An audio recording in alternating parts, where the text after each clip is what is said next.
Hi hello ಎಲ್ಲರಿಗೂ ನಮಸ್ಕಾರ. 4-5 ತಿಂಗಳಾಗ್ಬಿಡ್ತು ಅನಿಸುತ್ತೆ ನಾನು ವೀಡಿಯೋನೇ ಮಾಡಿದ್ದಿಲ್ಲ. ಸೊ ಈಗ ನಾನು ವೀಡಿಯೋಸನ್ನು ಸ್ಟಾರ್ಟ್ ಮಾಡ್ತಿದ್ದೀನಿ ಮತ್ತೊಂದು ಸತಿ. ಸ್ವಲ್ಪ ನಮ್ಮ ಚಾನಲಲ್ಲಿ ಅವಾಗ ಪಾಸು ಪ್ಲೇ ನಡೀತಾ ಇರುತ್ತೆ, ಸ್ವಲ್ಪ ಅಡ್ಜಸ್ಟ್ ಮಾಡ್ಕೊಳ್ಳಿ. ಸೊ ಇವತ್ತಿನ ಟಾಪಿಕ್ ಏನಪ್ಪ ಅಂತ ಹೇಳಿದ್ರೆ ಬ್ಲಾಕ್ ಚೈನ್ ಅಂದರೆ ಏನಂತ. ನಿಮಗೂ ರೀಸೆಂಟ್ ಡೇಸಲ್ಲಿ ನೋಡ್ತಾ ಇರ್ಬೋದು, blockchain, NFT, crypto currency, bitcoin, ಈ ಥರ ಎಲ್ಲ ವರ್ಡ್ಸ್ಗಳು ನೀವು ಕೇಳ್ತಾ ಇರ್ತೀರ. ಸೊ ಇವುಗಳ ಬಗ್ಗೆ ಎಲ್ಲ ನಾನು ವೀಡಿಯೋಸ್ ಮಾಡೋಕ್ಕೆ ಸ್ಟಾರ್ಟ್ ಮಾಡ್ತಿದ್ದೀನಿ. ಸೊ ನಾನು ಇವತ್ತು ಮಾತಾಡ್ತಿರೋಂಥ ಟಾಪಿಕ್ ಏನಪ್ಪ ಅಂತ ಹೇಳಿದ್ರೆ ಬ್ಲಾಕ್ ಚೈನ್ ಅಂದರೆ ಏನು, ಹೇಗೆ ಕೆಲಸ ಮಾಡುತ್ತೆ, ಇದರಲ್ಲಿ ಏನೇನಿರುತ್ತೆ ಅದೆಲ್ಲ ನಾವು ಈ ಒಂದು ವೀಡಿಯೋದಲ್ಲಿ ತಿಳ್ಕೊಳ್ಳೋಣ. ಮುಂದಿನ ಬರೋಂಥ ವೀಡಿಯೋಸ್ಗಳಲ್ಲಿ ನಾನು NFT ಅಂದರೆ ಏನು, ಕ್ರಿಪ್ಟೋ ಕರೆನ್ಸಿ ಏನು, ಬಿಟ್ಕಾಯಿನ್ ಅಂದರೆ ಏನು, ಈ ಒಂದು ಟಾಪಿಕ್ಸ್ಗಳ ಬಗ್ಗೆ ನಿಮಗೆ ಮಾಹಿತಿ ತಿಳಿಸ್ತಾ ಹೋಗ್ತೀನಿ. ಸೊ ಅದೆಲ್ಲ ನೋಡಬೇಕು ಅಂತ ಹೇಳಿದ್ರೆ ಇವಾಗೇ ನಮ್ಮ ಚಾನಲ್ನ ಸಬ್ಸ್ಕ್ರೈಬ್ ಮಾಡ್ಕೊಂಬಿಡಿ. ಸೊ ಜಾಸ್ತಿ ಟೈಮ್ ವೇಸ್ಟ್ ಮಾಡಬೇಡ, ಬನ್ನಿ ವೀಡಿಯೋನ ಶುರು ಮಾಡೋಣ. ಸೊ ಬ್ಲಾಕ್ ಚೈನ್ ಅಂದರೆ ಏನಪ್ಪ ಅಂತ ಹೇಳಿದ್ರೆ ಇದೊಂದು ಟೆಕ್ನಾಲಜಿ. ಈ ಬ್ಲಾಕ್ ಚೈನಲ್ಲಿ ಏನಾಗುತ್ತೆ ಅಂತ ಹೇಳಿದ್ರೆ ಬ್ಲಾಕ್ ಚೈನ್ನ 3-4 ಫಂಕ್ಷನಾಲಿಟೀಸ್ ಇದ್ದಾವೆ. ಅದೇನಂತ ಅಂತ ಹೇಳಿದ್ರೆ ಮೊದಲನೇದು ಡಿಸೆಂಟ್ರಲೈಸೇಷನ್ ಅಂತ ಹೇಳಿದ್ರೆ, ಫಾರ್ ಎಕ್ಸಾಂಪಲ್ ನಾವು ಯಾರಿಗಾರು ದುಡ್ಡನ್ನು ಟ್ರಾನ್ಸ್ಫರ್ ಮಾಡಬೇಕು ಅಂತ ಹೇಳಿದ್ರೆ ಆನ್ಲೈನಲ್ಲಿ ನಾವು ಬ್ಯಾಂಕ್ನ ಮುಖಾಂತರ ಟ್ರಾನ್ಸ್ಫರ್ ಮಾಡ್ತೀವಿ. ನಾನು ನಮ್ಮ ಫ್ರೆಂಡಿಗೆ 100 ರೂಪೀಸ್ ಕಳಿಸ್ಬೇಕು ಅಂತ ಹೇಳಿದ್ರೆ ಮೊದಲು ನಮ್ಮ ಬ್ಯಾಂಕ್ ಏನು ಮಾಡುತ್ತೆ ಅಂತ ಹೇಳಿದ್ರೆ ನನ್ನ ಅಕೌಂಟಲ್ಲಿ 100 ರೂಪೀಸ್ ಇದೆಯಾ ಅಂತ ಚೆಕ್ ಮಾಡಿಬಿಟ್ಟು ನೆಕ್ಸ್ಟು ಅವನಿಗೆ 100 ರೂಪೀಸ್ನ ಕಳಿಸುತ್ತೆ. ಇದರಲ್ಲಿ ಬ್ಯಾಂಕ್ಗಳು ಏನಿದೆ, ಇದೊಂದು ಸೆಂಟ್ರಲ್ ಅಥಾರಿಟಿ ಇದೆ. ಈ ಒಂದು ಬ್ಯಾಂಕ್ ಡಿಸೈಡ್ ಮಾಡುತ್ತೆ ಆ ಒಂದು 100 ರೂಪೀಸ್ ನಿಮ್ಮ ಫ್ರೆಂಡಿಗೆ ತಲುಪಬೇಕೋ ಬೇಡವೋ ಅನ್ನೋದನ್ನು. ಮತ್ತು ನಿಮ್ಗೆಲ್ಲರಿಗೂ ಗೊತ್ತಿರೋ ಹಾಗೆ ಮೋದಿ ಅವರು ನೋಟ್ ಬ್ಯಾನ್ ಮಾಡಿದರು. ಅದೊಂದು ಅವ್ರ ಹತ್ರ ಒಂದು ಅಥಾರಿಟಿ ಇರುತ್ತೆ. ಅವ್ರು ಜಸ್ಟ್ ಒಂದು ಪೀಸ್ ಆಫ್ ಪೇಪರ್, ಅದು 1000 ರೂಪೀಸ್ ನೋಟು ಮತ್ತು 500 ರೂಪೀಸ್ ನೋಟು ಇನ್ಮುಂದೆ ಇರಲ್ಲಪ್ಪ, ಇನ್ಮುಂದೆ ಚಾಲ್ತಿಯಲ್ಲಿ ಇಲ್ಲ ಅಂತ ಹೇಳಿದ್ರೆ ಮುಗೀತು. ಅವರ ನಿರ್ಧಾರದಿಂದ ಎಲ್ಲ ಚೇಂಜ್ ಆಗಿಬಿಡುತ್ತೆ. ಅವ್ರ ಹತ್ರ ಒಂದು ಸೆಂಟ್ರಲ್ ಅಥಾರಿಟಿ ಇದೆ. ಆ ರೀತಿ ಈ ಒಂದು ಬ್ಲಾಕ್ ಚೈನಲ್ಲಿ ನಡೆಯೋದಿಲ್ಲ.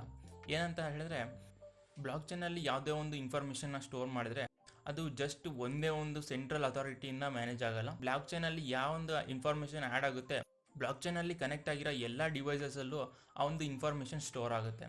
ಇದರಿಂದ ನೀವೇನಾರು ಒಂದು ಚೇಂಜಸ್ ಮಾಡಬೇಕು ಅಂದರೆ ಯಾವ್ಯಾವ ಡಿವೈಸಸ್ ಬ್ಲಾಕ್ ಚೈನಲ್ಲಿ ಕನೆಕ್ಟ್ ಆಗಿದೆ ಅವೆಲ್ಲ ಡಿವೈಸಸಲ್ಲೂ ನೀವು ಚೇಂಜಸ್ ಮಾಡ್ತಾ ಹೋಗಬೇಕಾಗುತ್ತೆ. ಸೊ ದಟ್ ಇಸ್ ಇಂಪಾಸಿಬಲ್ ಅಂತ ಹೇಳುತ್ತೆ. ಸೊ ಹಾಗಾಗಿ ಯಾವುದೋ ಒಂದು ಡಿವೈಸ್ ಯಾರೊಬ್ಬರು ಇದನ್ನು ಕಂಟ್ರೋಲ್ ಮಾಡೋಕ್ಕಾಗೋದಿಲ್ಲ. ಏನೇ ಒಂದು ಚೇಂಜಸ್ ಆಗಬೇಕು ಅಂದ್ರೂ ಎಲ್ಲ ಕಡೆಯಿಂದನೂ ಅಪ್ರೂವಲ್ ಸಿಗಬೇಕು. ಹಾಗಾದರೆ ಮಾತ್ರ ಏನೇ ಒಂದು ಚೇಂಜಸ್ ಮಾಡ್ಬೋದು.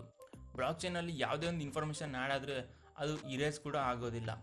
ಸೊ ಇವೆಲ್ಲ ಎಲ್ಲಿ ಯೂಸ್ ಆಗುತ್ತೆ ಅಂತ ಹೇಳಿದ್ರೆ ರಿಯಲ್ ಎಸ್ಟೇಟಲ್ಲಿ ಮತ್ತು ಹಾಸ್ಪಿಟಲ್ಸಲ್ಲಿ ಎಲ್ಲ ಕಡೆ ಬ್ಲಾಕ್ ಚೈನ್ ಟೆಕ್ನಾಲಜಿ ಯೂಸ್ ಆಗ್ಬೋದು. ಹೇಗಂತ ಹೇಳಿದ್ರೆ ಇವಾಗ ಈ ಒಂದು ಸೈಟ್ ಇವ್ರ ಹೆಸರಲ್ಲಿ ಇದೆ ಅಂತ ಹೇಳಿದ್ರೆ ಅದು ಪರ್ಮನೆಂಟಾಗಿ ಸ್ಟೋರ್ ಆಗಿಬಿಟ್ಟಿರುತ್ತೆ.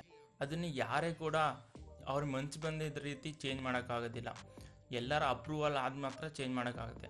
ಮತ್ತು ಅವರು ಯಾರಿಗೆ ಅದನ್ನು ಮಾರಿದ್ರು ಅದರೆಲ್ಲ ಡಾಟಾ ಕೂಡ ಅದರಲ್ಲಿ ಸೆಕ್ಯೂರ್ ಆಗಿರುತ್ತೆ.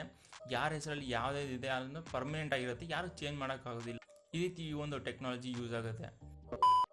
ಇದನ್ನು ಬ್ಲಾಕ್ ಚೈನ್ ಅಂತ ಯಾಕಂತ ಕರೀತಾರೆ ಅಂದರೆ ಬ್ಲಾಕ್ ಚೈನಲ್ಲಿ ಸ್ಟೋರ್ ಆಗೋಂಥ ಡಾಟಾ ಏನಿದೆ ಅದೆಲ್ಲ ಒಂದೊಂದು ಬ್ಲಾಕ್ಸ್ಗಳಲ್ಲಿ ಸ್ಟೋರ್ ಆಗುತ್ತೆ ಮತ್ತು ಹಲವಾರು ಬ್ಲಾಕ್ಗಳು ಲಿಂಕ್ ಆಗ್ತಾ ಹೋಗುತ್ತೆ. ಸೊ ಅದಕ್ಕೋಸ್ಕರ ಇದನ್ನು ಬ್ಲಾಕ್ ಚೈನ್ ಟೆಕ್ನಾಲಜಿ ಅಂತ ಕರೀತಾರೆ. ಮತ್ತು ನಾನು ಹೇಳಿದ ಹಾಗೆ ಏನೇ ಒಂದು ಇನ್ಫಾರ್ಮೇಷನ್ ಆ್ಯಡ್ ಆದ್ರೂ ಎಲ್ಲ ಕಂಪ್ಯೂಟರ್ಸಲ್ಲಿ ಎಲ್ಲ ಡಿವೈಸಸ್ ಯಾವ್ಯಾವ ಕನೆಕ್ಟ್ ಆಗಿದೆ ಎಲ್ಲದರಲ್ಲೂ ಸ್ಟೋರ್ ಆಗುತ್ತೆ. ಸೊ ಹ್ಯಾಕರ್ಸ್ಗಳಿಗೆ ಹ್ಯಾಕ್ ಮಾಡೋದು ಇದನ್ನು ತುಂಬ ಕಷ್ಟ. ಯಾಕಂತ ಹೇಳಿದ್ರೆ ಏನಾದರೂ ಒಂದು ಚೇಂಜ್ ಮಾಡಬೇಕು ಅಂದರೆ ಯಾವ್ಯಾವ ಡಿವೈಸ್ ಕನೆಕ್ಟ್ ಆಗಿದೆ ಬ್ಲಾಕ್ ಚೈನಲ್ಲಿ ಎಲ್ಲ ಡಿವೈಸಸ್ಸಲ್ಲೂ ಚೇಂಜ್ ಆಗಬೇಕು, ಅದು ಇಂಪಾಸಿಬಲ್. ಮತ್ತು ಬಿಟ್ಕಾಯಿನ್ ಇದನ್ನೇ ಇದೊಂದು ಕ್ರಿಪ್ಟೋ ಕರೆನ್ಸಿ. ನಿಮ್ಗೆ ಗೊತ್ತಿರೋಂಗೆ ಎಲ್ಲ ಕ್ರಿಪ್ಟೋ ಕರೆನ್ಸಿಗಳು ಈ ಒಂದು ಬ್ಲಾಕ್ ಚೈನ್ ಟೆಕ್ನಾಲಜಿ ಮೇಲೆ ವರ್ಕ್ ಆಗುತ್ತೆ. ಹೇಗಪ್ಪ ಅಂತ ಹೇಳಿದ್ರೆ ನಾನು ಅವಾಗಲೇ ಹೇಳ್ದಂಗೆ ಬ್ಲಾಕ್ಸ್ಗಳು ಒಂದೊಂದು ಬ್ಲಾಕ್ಗಳಲ್ಲಿ ಎಲ್ಲ ಡೇಟಾ ಎಲ್ಲ ಸ್ಟೋರ್ ಆಗುತ್ತೆ ಅಂತ ಹೇಳಿದೆ.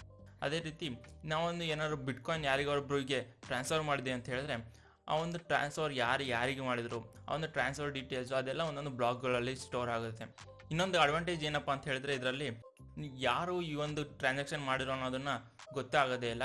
ವಿಡಿಯೋ ಪೂರ್ತಿ ರೆಕಾರ್ಡ್ ಮಾಡಿದ್ದೆ, ಆದರೆ ನೋಡಿದ್ರೆ ಅದು ಪೂರ್ತಿ ವಿಡಿಯೋ ರೆಕಾರ್ಡ್ ಆಗಿಲ್ಲ, ಯಾಕಂದರೆ ಸ್ಟೋರೇಜ್ ಫುಲ್ ಅಂತ ತೋರಿಸ್ತು. ಸೊ ಅದಕ್ಕೆ ಮತ್ತೆ ಈಗ ರೆಕಾರ್ಡ್ ಮಾಡ್ತಿದ್ದೀನಿ, ಆದರೆ ಕರೆಂಟ್ ಹೋಗ್ಬಿಟ್ಟಿದೆ.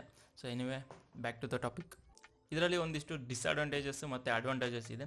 ಡಿಸ್ಅಡ್ವಾಂಟೇಜ್ ಏನಂತ ಹೇಳಿದ್ರೆ ನಾವು ಯಾವುದಾದ್ರೂ ಕ್ರಿಪ್ಟೋ ಕರೆನ್ಸಿನ ಒಬ್ಬರಿಂದ ಒಬ್ಬರಿಗೆ ಟ್ರಾನ್ಸ್ಫರ್ ಮಾಡಿದರೆ ಯಾರು ಟ್ರಾನ್ಸ್ಫರ್ ಮಾಡಿದ್ರು ಅನ್ನೋದನ್ನು ಗೊತ್ತಾಗೋದಿಲ್ಲ. ಜಸ್ಟ್ ಈ ಒಂದು ಕ್ರಿಪ್ಟೋ ಕರೆನ್ಸಿ ಯಾವ ಅಡ್ರೆಸ್ಸಿಂದ ಯಾವ ಅಡ್ರೆಸ್ಸಿಗೆ ಹೋಗಿದೆ ಅನ್ನೋದು ಮಾತ್ರ ಒಂದು ಗೊತ್ತಾಗುತ್ತೆ, ಆದರೆ ಯಾರು ಇನ್ ಪರ್ಸನ್ ಅಂತ ಗೊತ್ತಾಗೋದಿಲ್ಲ.